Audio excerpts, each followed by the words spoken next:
And before we start, I'd like you to think about 3 questions that you can use as an initial point of focus, or 3 points of focus that you can keep in the front of your mind, or perhaps the back of your mind, and that you can answer part of now, or part of later, or all at once when the answers come to you. Perhaps when you ask yourself, what do some people love about yoga? And so if you've set yourself a task recently, the 3 questions are: 1. What would you like to achieve? 2. What will it feel like when you achieve that? 3. What internal resources will you be drawing on as you're achieving your goal? Now perhaps your answer to answer question 1 is you'd like to have more confidence to face and beat the cravings of smoking, so you can easily begin the process and complete it. Or perhaps your answer to answer question 2 is, as you visualize achieving your goal, that you will feel calm, in control, and in harmony with your body and nature. Or if you're not sure of your answer to question 3, or perhaps you feel you need more inner strength, perhaps you simply need to be reminded about your own internal long list of powerful motivational achievements that you can automatically utilize to achieve your goal.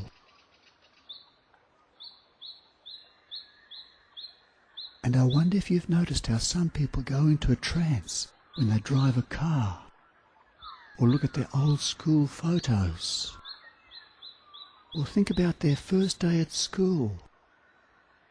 I remember my first day at school. I wouldn't let go of my mother's hand. I was scared stiff by so many new things. And I remember her laughing and reassuring me. And it did work out. And the next day was a little easier. And I breathed a little easier. And after a while, it wasn't hard at all. And like a baby learning to walk, tense and nervous, taking that first step is the hardest part, the part that takes courage. And a little baby can do it. You did it. And each step after that is easier and easier. And with each step, laugh or sigh with relief. And as you face up to your fear, you feel calm, in control, healthy, and in harmony with your body and nature. And now you can walk without even thinking about it. And perhaps you can remember the fear of learning how to drive. At first it may have been terrifying, and it was difficult controlling your hands and your feet at the same time. And with each lesson you felt more confident and in control of the car, in control of your own body. Confident. A feeling that you can enjoy whenever you face and beat your fears. And now you automatically just go into a trance and just drive without even noticing what your body is doing. And sometimes perhaps ask yourself, how did I get here?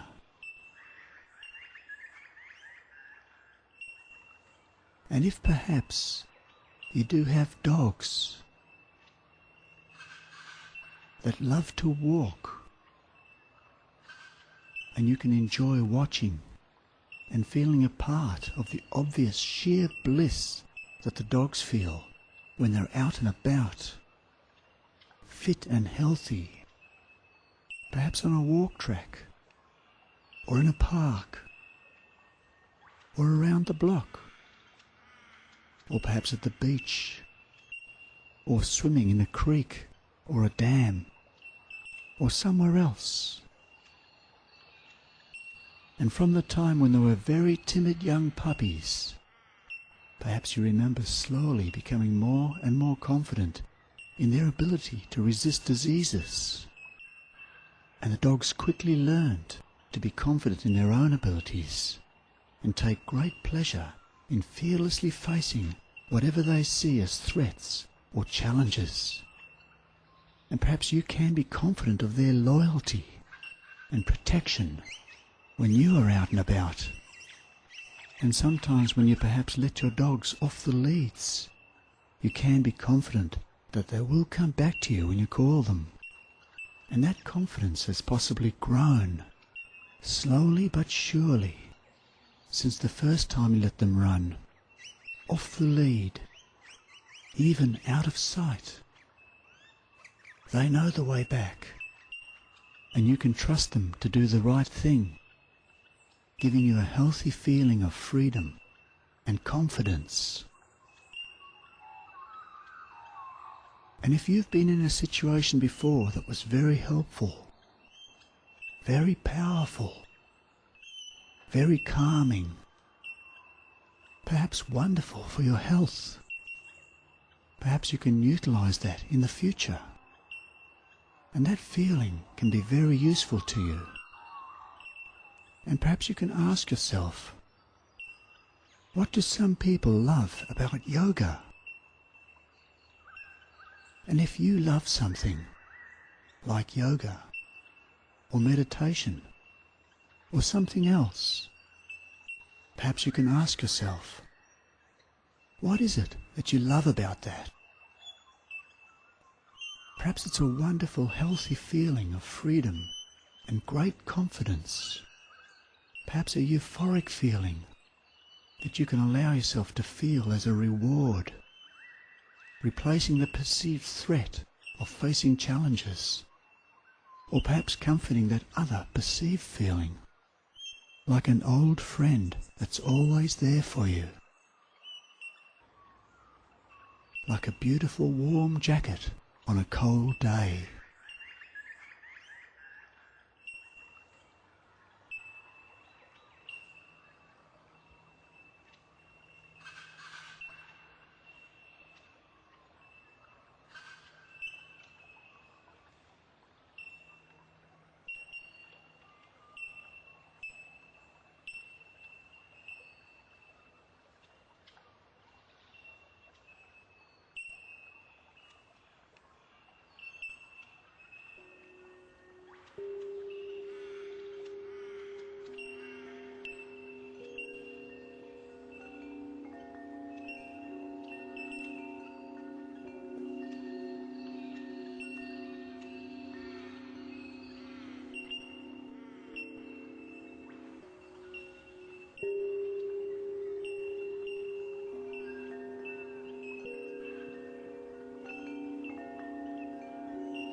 And now, I'd like to invite you to become introspective.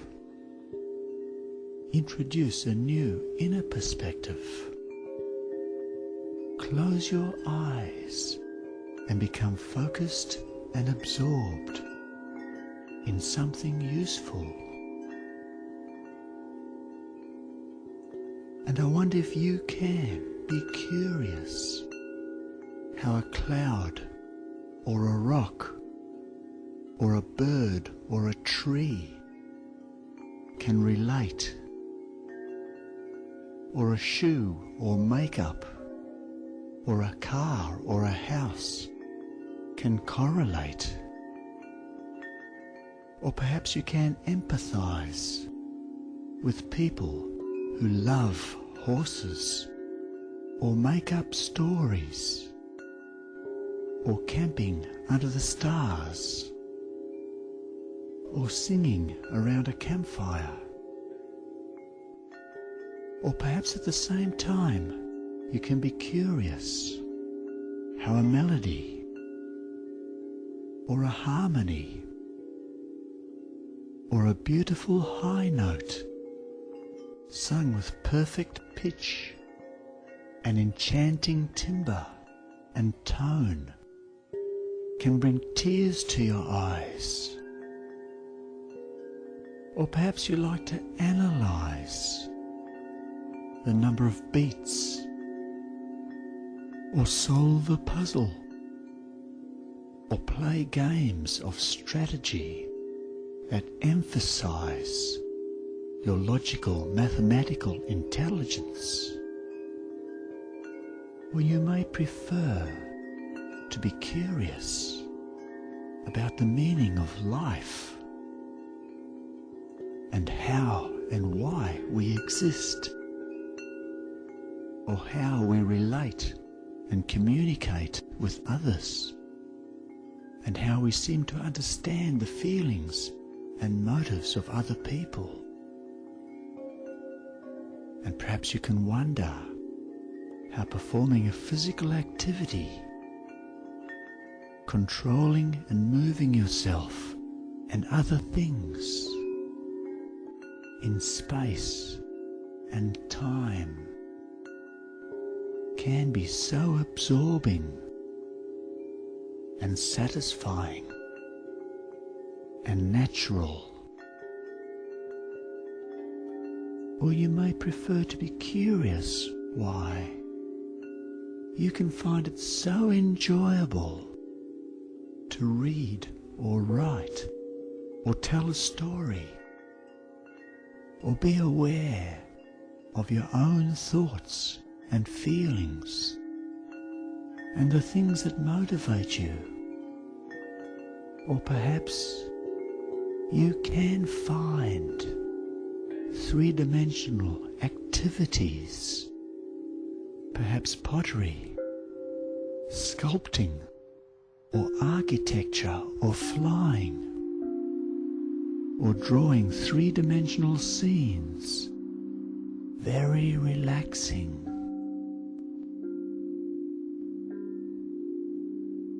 And I wonder if you're curious about whether you can set illogical expectations higher than you think.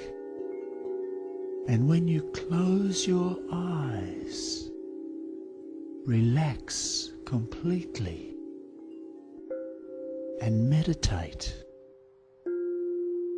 Go into a transcendental destination in the infinite universe, at peace with your Maker. Or perhaps when your brain is in neutral and your mouth is in gear, without illogical or non-mathematical disengagement, and you have a heart-to-heart with a soulmate, naked words can dress your body, less mind, once again with colours of comfort and hope. And you can feel like you're floating in a euphoric dimension, in a time and direction, to go to where you are meant to be. And perhaps as you look at the clouds or a bird in a tree, you can feel like you're floating.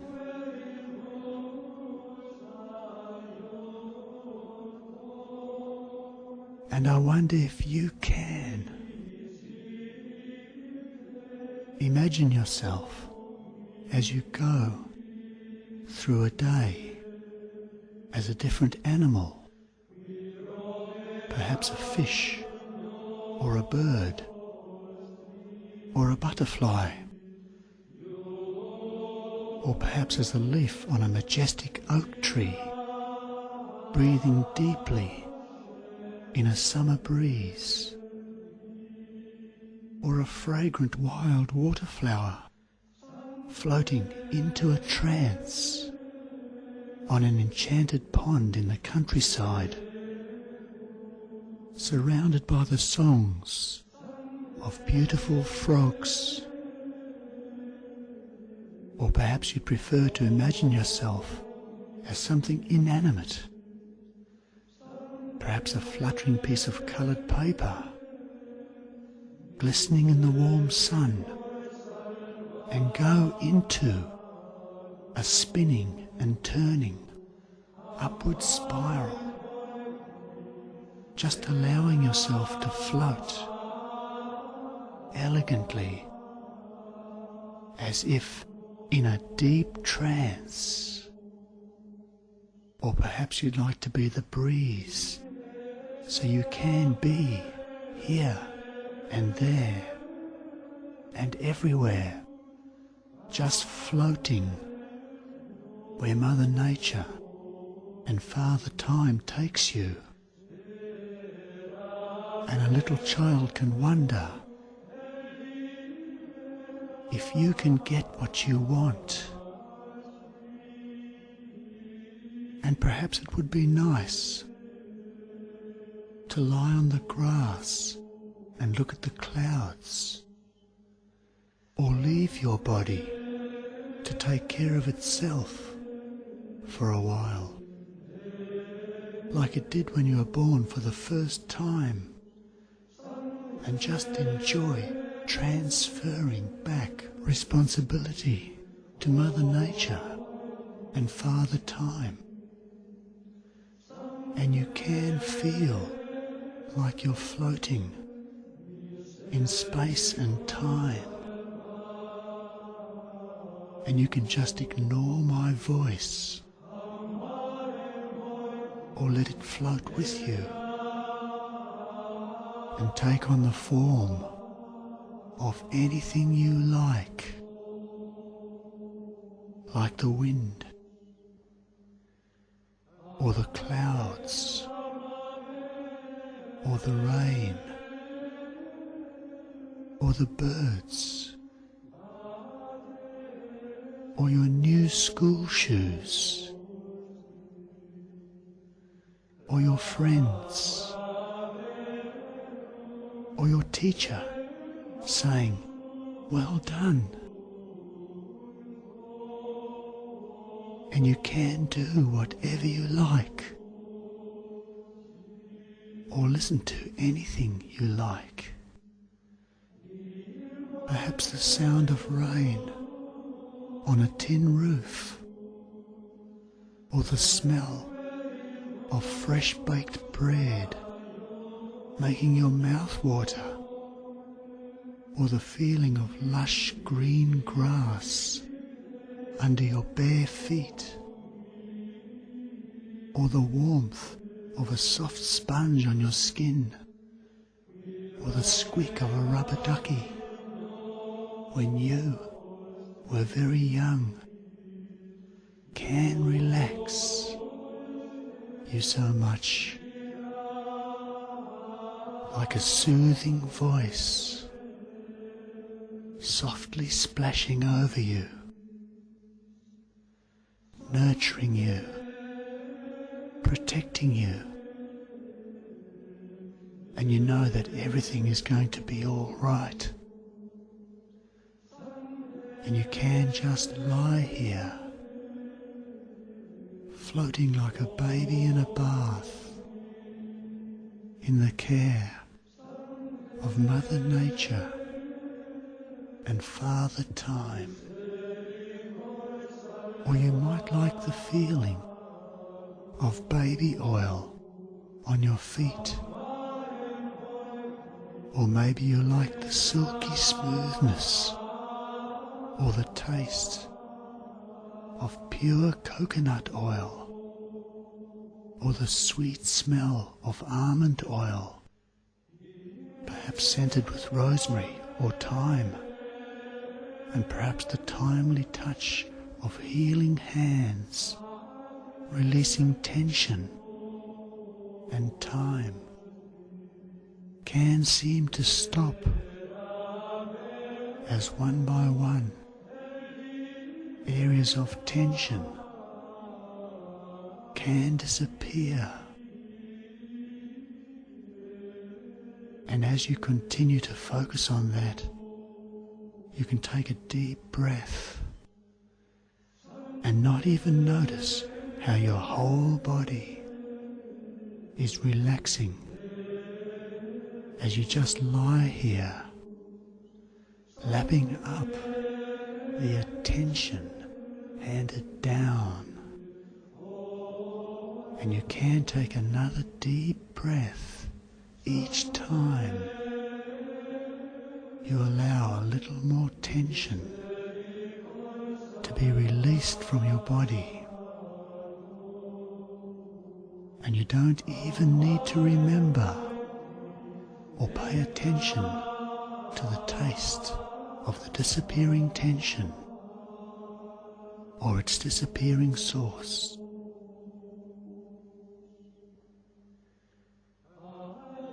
And perhaps you can accept. More and more people think that it's okay to be less than perfect and more or less perfectly relaxed. And as you lie here, continuing to notice how very comfortable your body is becoming, you might like counting beautiful memories as they float in and out of your mind. And perhaps you can hear the sounds of children playing in the schoolyard, or feel the warmth of the sun on your skin, or your lips can tingle at the thought of ice cream or watermelon or a cool drink on a hot day. Or you might like to pay attention to the very enjoyable sensations that you can feel when each toe is being massaged and stretched one by one down to the very last one, releasing endorphins into your bloodstream, creating a euphoric feeling of floating, creating waves of relaxation as the perfect pressure into the trigger points you can feel all around your heels and the soles of your feet and the base of your toes provides a subtle stimulation that can feel so wonderful. And while you're doing that, it may surprise you to notice that as each toe relaxes more and more, one by one, tension in other parts of your body is diminishing, and the bothersomeness of your thoughts is diminishing or disappearing. And perhaps you can continue to enjoy feeling very comfortable for as long as you like. And perhaps you can wonder at the wondrous beauty that fills your senses and every part of your mind, enveloping you, caressing you from the tips of your fingers to the soles of your feet. And now, as you continue to do that, I wonder if you'd be willing to let yourself go, or imagine an even deeper blue sky and floating wherever or into or whenever you like, perhaps transported to some time in the future, maybe sitting very comfortably on a mattress or on a magic carpet, or lying down with your eyes closed, floating on a cloud, lighter than air, comfortably floating high in the deep blue sky, on top of the world, far below, being surrounded and touched by the healing rays of the sun and pure fresh air.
So if you're interested in the idea of quitting smoking by letting yourself go into a trance, perhaps utilize an everyday trance like the one you're in right now, or perhaps go into a deeper and a more comfortable stance, perhaps sit down or lie down, possibly close your eyes in a peaceful way and focus on something useful. And perhaps you can feel the comfort in certain parts of your body, and you can feel that comfort spreading, perhaps quite quickly, or maybe ever so slowly, to other certain parts of your body. And as you pay attention to that diminishing tension, becoming less and less, and you feel more and more comfortable about your body, at the same time you can notice something changing in how you feel about your world, perhaps more comfortable in your confidence that your body can comfortably handle the challenges of the world. And that reminds me of a story of a lady who wanted to change a habit and create a new habit. This lady wanted to remember to check her answering machine each time she returned home from work, so she didn't miss important messages. So she created a memory link to help her. What she did was visualize herself putting her key in the front door and turning it. And as she visualized turning the key, she imagined that action triggering a reminder message to check her answering machine. And she visualized this process 3 times, and then put it aside and forgot about it. And the next time she opened her front door, she was immediately reminded to check her answering machine. And she had successfully created a new habit. And another lady, who heard about that story, wanted to give up smoking by breaking the habitual processes. And she knew that she didn't like smoking with her left hand or lighting cigarettes with her left hand. So she created a memory link for when a pack was opened each time to use her left hand. That change triggered a change in attitude, and she was able to smoke less and less, to the point she was able to stop. And it may be possible that you can be reminded whenever you open a pack that your right hand can enjoy smoking less and less, and that more and more your left hand can find other things that it would rather do, and possibly later, or perhaps sooner, you can create another useful link that can help you. Perhaps create a link so that a thought like thinking of smoking can lead to another thought like I'd better not, or something else of your own choosing, so that you can choose to change from how you have been thinking to thinking how you would rather think. And quit smoking can be a metaphor for changing a stubborn habit.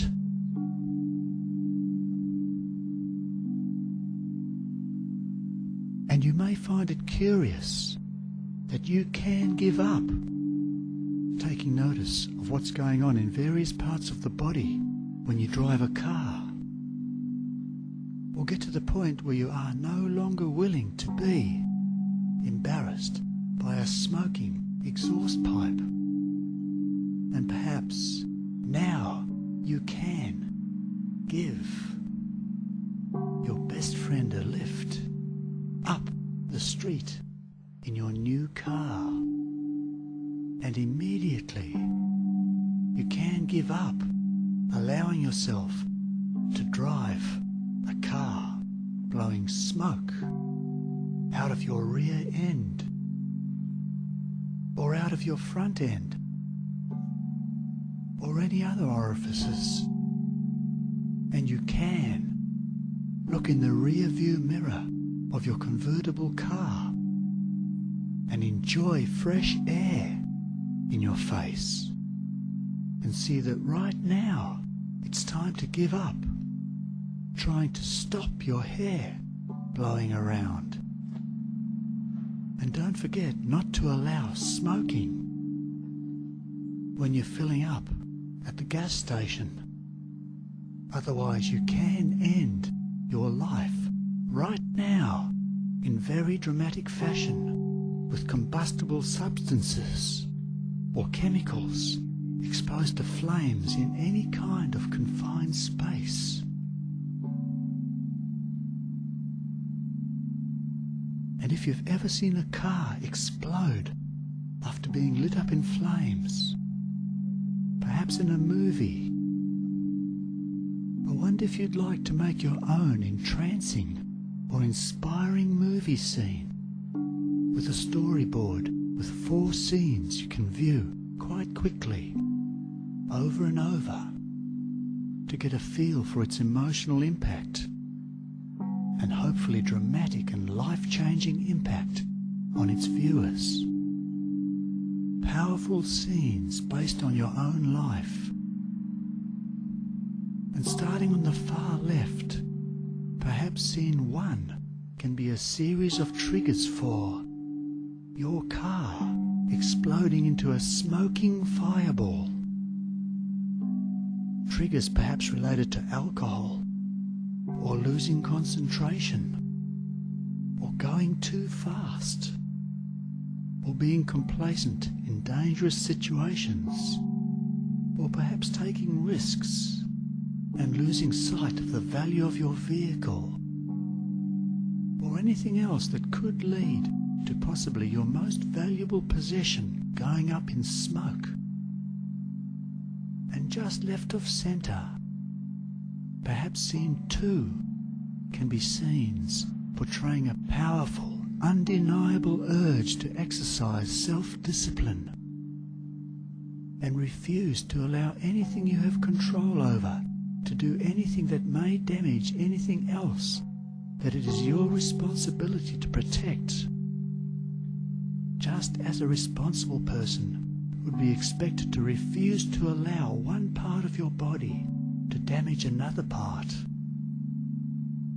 And just right of centre, and starting to look forward, perhaps scene 3 can be scenes portraying a euphoric feeling of power and control, and a feeling of calmness and harmony of your entire being with nature. And looking right ahead, scene 4 can be scenes portraying the rich rewards of lifelong health that you can enjoy. Healthy, happy times, doing what you love doing, starting now and every day, long into the future. And in your storyboard, you can make the scenes your scenes that have a very deep meaning to you. And you can review your storyboard scenes and notice the physiological effects they have on your breathing, on your heart rate, on your blood pressure, and on your emotions. And you can notice these changes as you view your scenes. You are actually experiencing them as a real experience, and the physiological changes in your body are real. Something is really happening, and you are changing as you review the storyboard scene by scene. Far left, 1. A series of triggers for a smoking fireball. Then left of centre, 2. A powerful, undeniable urge to exercise self-discipline. Then looking forward, 3. The euphoric feeling of power and harmony. And looking right ahead, 4. The rich rewards of lifelong health that you can enjoy. And you can notice yourself changing, giving you a sense of immense confidence and power as you review the scenes 1 to 4 over and over, whenever you choose to. 1. A series of triggers, then left of centre, 2. A powerful, undeniable urge to exercise self-discipline, then looking forward, 3. The euphoric feeling of power and harmony, and looking right ahead, 4. The rich rewards of lifelong health that you can enjoy. And a little faster, 1. A series of triggers, then left of centre, 2. A powerful, undeniable urge to exercise self-discipline, then looking forward, 3. The euphoric feeling of power and harmony, and looking right ahead, 4. The rich rewards of lifelong health that you can enjoy. And perhaps watch again, very quickly, until you are happy that your scenes and the way they combine can have a life-changing impact on those who experience it.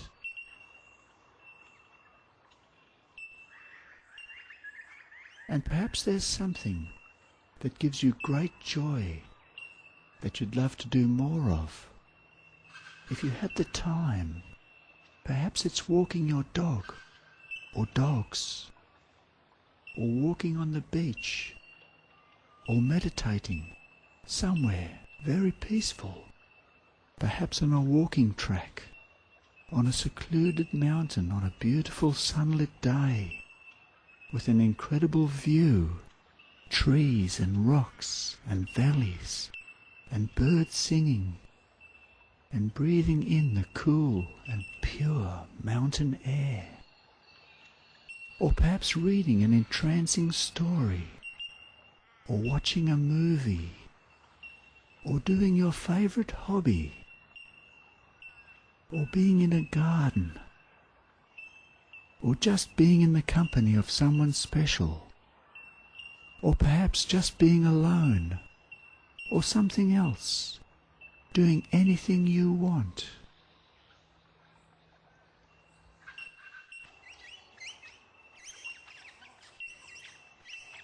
And I wonder if you'd like to go there now. Perhaps become totally entranced by your own fantasy, whatever it may be. And you can do whatever you like. And while you're there, you can feel very confident And you can use that confidence while you're there to perhaps think about making some changes to your life.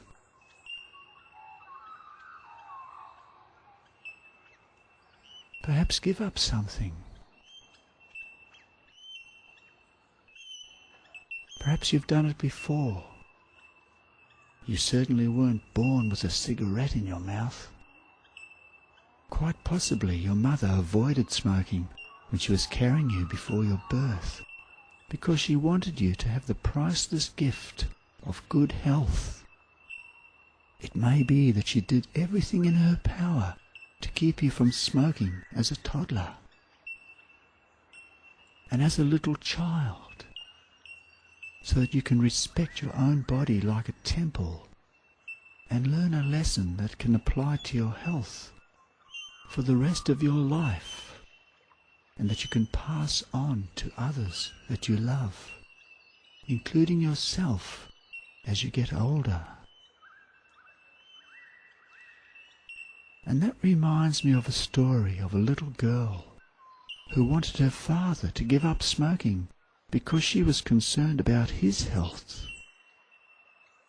And the father wanted to give up, but felt lacking in confidence that he could resist the cravings, until his little daughter said to him, "Daddy, if you drink some orange juice every day, then you can give up smoking." He figured her logic was irrefutable, and her confidence in him was something he couldn't deny. He couldn't let her down, and that was enough for him to try and succeed. And if your expectation of the behaviour of your body and the respect you have for your own body is the same as your mother's, possibly was, or even is, then there is hope for you and for your children or those you inspire, including yourself, and you can expect your own body to look after its own health in a responsible way, as a parent would expect of a little child who can understand and follow instructions and exercise self-discipline when temptations or peer pressure present themselves. And sometimes a little child can stray, go into a trance, sometimes go into a deep trance, go into autopilot, and the parent can help bring them back on track, and the parent can have confidence and belief that their child can be successful. And that reminds me of a story of a man who wanted to give up smoking and thought it was impossible. This man wanted the respect of his peers at work as a person, with unrivaled determination to be the best employee in the company. He didn't figure that controlling smoking was a consideration in getting respect, until he heard that one of his biggest rivals for the next promotion had just given up smoking. He immediately said, "If he can do it, I can do it," and gave up immediately. He was totally convinced that he had as much determination as anyone else at his workplace, and he was not going to allow anyone to think otherwise. And perhaps you've noticed that when you've learnt something before, perhaps a poem, or a nursery rhyme, or perhaps drive a car, you can learn it again, much more easily the second time, and even more easily the third time, and so on until after a while it becomes easy all the time, and you can see and feel yourself changing, breathing more slowly and deeply, your facial expression more relaxed, your eyes glazed or flickering, perhaps closed, and you can feel calm and confident, and your whole demeanour and self-belief changes and acts as if you go into a trance, go into autopilot. And you've demonstrated that skill many, many times, probably too numerous to count.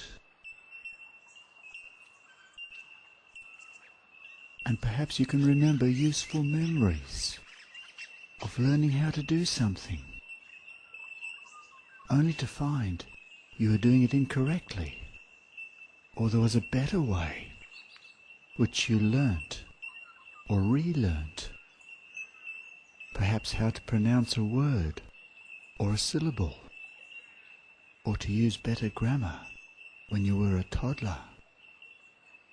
Perhaps you said milk instead of milk, please. Or you tied your shoes with a knot instead of a bow. Or you learned to wait instead of interrupt. Or how to perform a technique more correctly in sport or somewhere else. And you relearnt these things. You have that skill, that lifelong skill of being able to improve or change how you do things. And perhaps you can remember many times where you needed to exercise self-discipline to resist temptation for your own good and in your own best self-interest.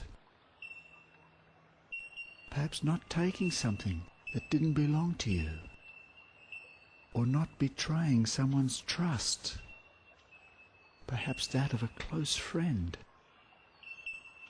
or a parent, or perhaps acting respectfully in the face of frustration. And there may have been pangs or yearnings or cravings associated with those situations, but you still managed to exercise self-discipline, and you have that skill, which is a lifelong skill, like riding a bicycle. And you can use that skill any time in the future. You can suppress those pangs or yearnings or cravings, which can become less and less, and it can be easier and easier each time you do that, until after a while it becomes easy all the time. And you have done this many, many times, probably too many times to count. And perhaps you can wonder if your body can go into a trance, go into just the right type and level of trance, and remind you how to exercise that skill whenever you need it. And that reminds me of a story about a man who wanted to give up smoking but felt he lacked self-control. And his concern was that he tended to be overly tense and even unsociable when trying to give up smoking. And he didn't think that was fair to his family and friends. And this gave him all the reason he needed to give up giving up. Now this man travelled by plane quite frequently, often overseas, with many of the flights lasting 10 or more hours. And of course he didn't smoke on the plane. And he was able to be very civil and courteous to the other passengers and airline staff because, in his own words, he had no choice. Now different people find inspiration in the metaphoric interpretations of a wide variety of seemingly irrelevant situations. And this man was inspired to quit when he heard someone say that life is one long journey, and that's something about which we have no choice.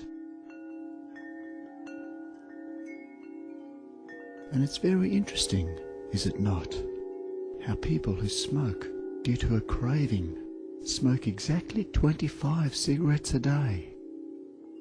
And by some amazing coincidence, there are exactly 25 cigarettes in a pack. And some people consider that technically those people are actually giving up smoking 25 times a day without even realizing they are doing that. And the question arises, if you can give up smoking for 60 minutes, can you give up for 61 minutes? And if you can give up smoking for 61 minutes, perhaps you can give up for 62 minutes. And perhaps smoke 24 times a day and start the next day with 1 cigarette in the pack. And if you can manage to survive for 63 or 64 minutes, you can reduce your daily consumption to 23 a day. And if this process continued, it would be very interesting to see how long it would take before you're smoking less than 1 cigarette a day. And the pack was still full from the day before. And if a 5-hour conversation without 1 single smoke can be the most enjoyable 5 hours of your life, and if you can think of your life as 1 conversation, perhaps it can be interesting to see how much you can enjoy the rest of your life.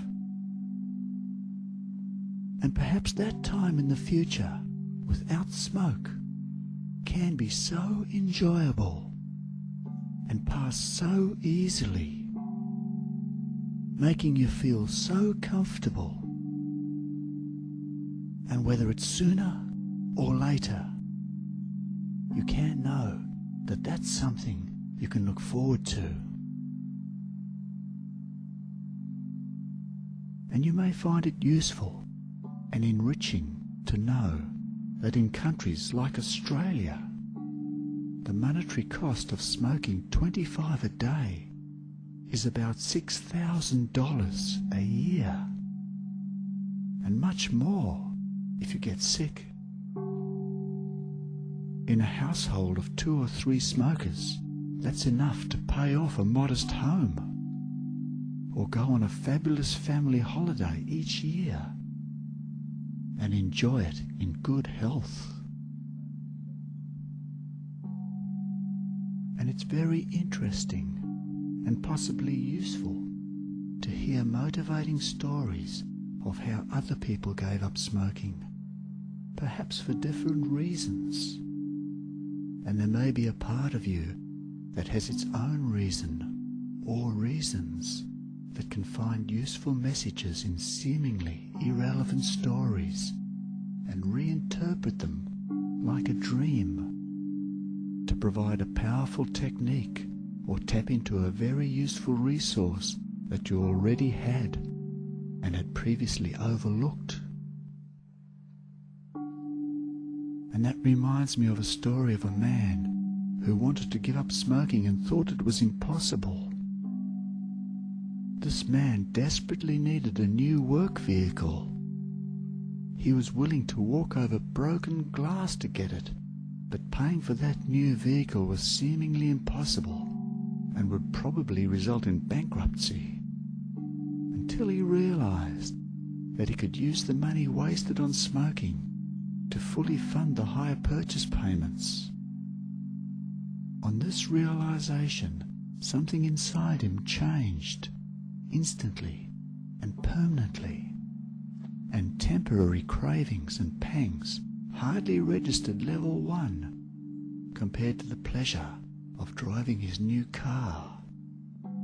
And whenever he noticed a craving, he just thought about his new car and the commitment he'd made to his family to avoid bankruptcy, and the cravings quickly became a thing of the past. And if you want to give up something, perhaps it will help if you pay attention to a little bit of everything, but take notice of a lot of nothing.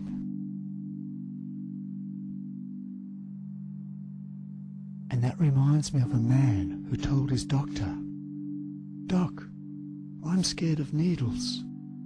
Do you think acupuncture will help?" And I wonder if you've ever made a fearless commitment that you were confident you had the ability to keep for the rest of your life. Perhaps a vow of allegiance or protection or friendship to someone very close to you, or perhaps to yourself. And the power of that commitment is something that can give you confidence and strength and the ability to make other commitments that can help you achieve your goals. And I wonder if you can, right now, allow yourself to focus internally on the feeling that that fearless commitment can give you, and give it your full conscious attention. And you can be unconscious of your fearless commitment at any point in time. And at any point in time, your fearless commitment can be driving you without you needing to be conscious of it, like driving a car to your destination, without needing to be aware of the internal processes of your mind and your body and their harmonious relationship, singing from the same songbook. And as you continue to allow yourself to focus internally on the feeling that that fearless commitment can give you, and even though you are already unconsciously aware of it at this point in time, give it your full conscious attention. Perhaps you can notice characteristics of that commitment that are unique to you. Perhaps a feeling of warmth, or a bright colour, or a sweet taste, or a special fragrance, perhaps a smoothness, or a beautiful shape, or an interesting texture, or a beautiful sound, or the placement of a feeling in a particular part of your body. And you can embrace those characteristics, perhaps relate to them, enjoy them, and draw inspiration from them, and use them to give you the confidence and strength you need. And if you could give your fearless commitment a name, like perhaps Thor or Chastity, I wonder what name you'd choose. And as you continue to focus your conscious attention on all the wonderful characteristics of your fearless commitment, at the same time, I wonder if you can be only unconsciously aware of the characteristics of an unhealthy craving that in the future you'd like to consciously ignore. And you can notice its characteristics. Perhaps it has a shrill voice, a dark colour, or razor-sharp edges, or it throbs in a particular place in your body. And perhaps it'd be interesting to give it a name, like desire, or mozzie, or something else. And perhaps you can wonder what will happen when you introduce your two friends to each other. Perhaps they can see beauty in each other, perhaps embrace each other and draw strength from each other, like a beautiful marriage, where one person has great power and the other has a great sense of direction. And together they can achieve wonderful and positive things and live a long life of happiness and good health. And it may be possible that all the feelings and characteristics of something that some people think of as negative, like a craving, can actually mean something good is happening in your body. Perhaps that's the feeling of your body starting to purge itself of poisons, or starting to heal itself. Perhaps you can embrace that feeling as a very good thing. And that reminds me of a story of a man who told me how he cured himself of warts, where the method involves putting Vaseline on the healthy skin around a wart to seal and protect it, and then putting a drop of white sap from a fig stem on the wart a few times a day for several days. According to the story, the wart is the home of a bacterial infestation, and the sap kills it, and it dries up and falls off, and the process is slightly painful, a slight burning sensation, which signifies the wart is dying. And after a few days, the wart and the pain are both gone.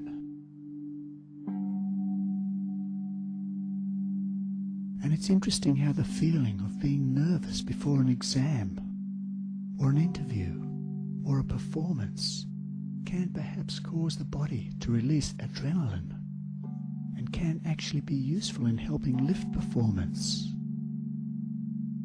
And it's also possible for discomfort to result in the release of endorphins, creating a very positive feeling, removing doubt and inhibitions, and allowing access to inner strength, and possibly explaining why so many athletes are addicted to the extreme discomfort of hard training, giving them the ability to overcome their challenges. And if you were a tennis player, you could be intimidated or even distracted or annoyed by a crowd which cheers your opponent. Or instead, you can embrace the crowd, even pretend the crowd is supporting you. And when it roars, you can draw energy from it. Use it to lift and motivate you to perform at your best, and even inspire yourself to new heights. And that reminds me of a girl who wanted to stop being scared of spiders. So she got some harmless pet spiders and gave them all names and stroked their backs with a pencil. And she says she can hear them purring. And she loves to wash their furry little arms and legs and hands. And in short time, she can see them smiling. And now she can't believe she was ever scared of spiders. And that reminds me of a man who was scared of the craving associated with quitting smoking. And it's very interesting that this same man religiously followed the custom of not eating during the daytime during the 30 days of Ramadan. And during this period, every year, he never smokes, day or night, simply because he doesn't feel like it.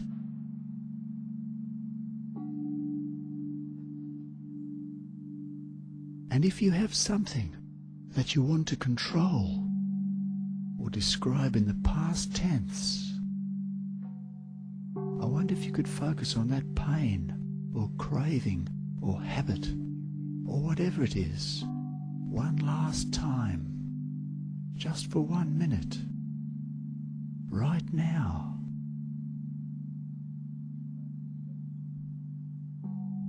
Create an image of all of its characteristics. Is it hungry or tired? Has it got a shape? Is it long and thin or round? Is it black dark red or brown? And has it got a bad smell when you stand on it? Or a bitter taste? Perhaps you'd rather not know. Or a sad sound? Is it lonely? Or cold? Or hot and steamy? And can it ooze around, or change position, or size? Is its surface sometimes sharp and pointy, or slimy, or sticky?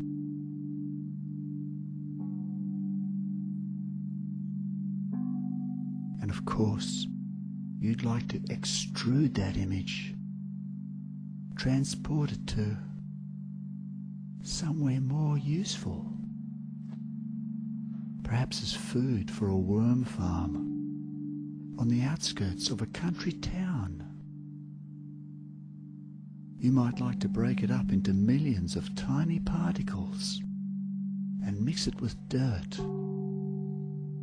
Dissolve it in warm rainwater and then add some softer, lighter or brighter natural coloured food dye, orange or bright green or blue, and some pleasant sounds, maybe birds, and introduce some interesting herbs or pleasant aromas, maybe berries or wildflower or gum.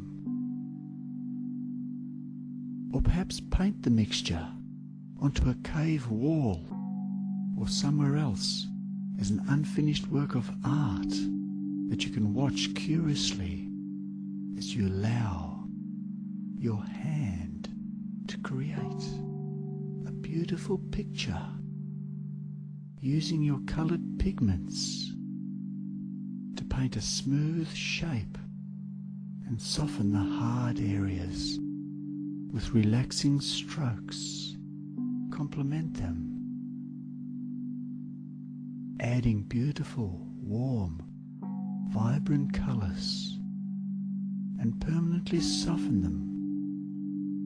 You may not even notice your original image being painted further and further into the background, slowly, permanently dissolving and getting smaller and softer, disappearing into the background of a very comforting scene as you create a beautiful painting that can last for years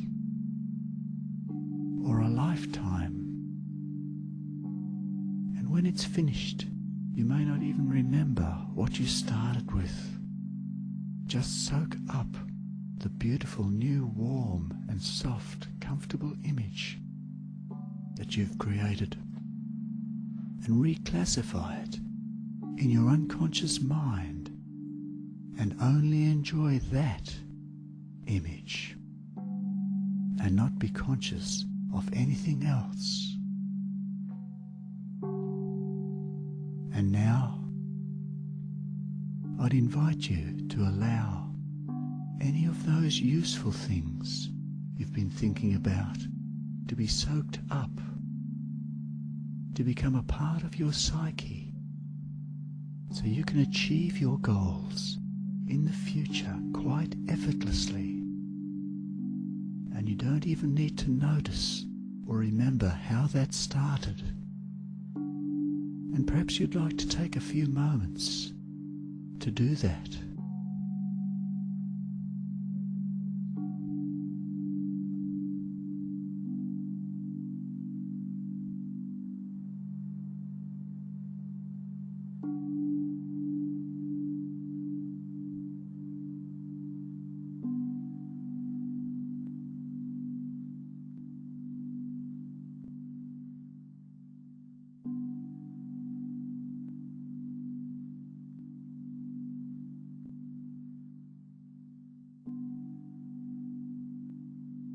And when you're ready, please allow yourself to be more and more aware of those things that are going on outside your body.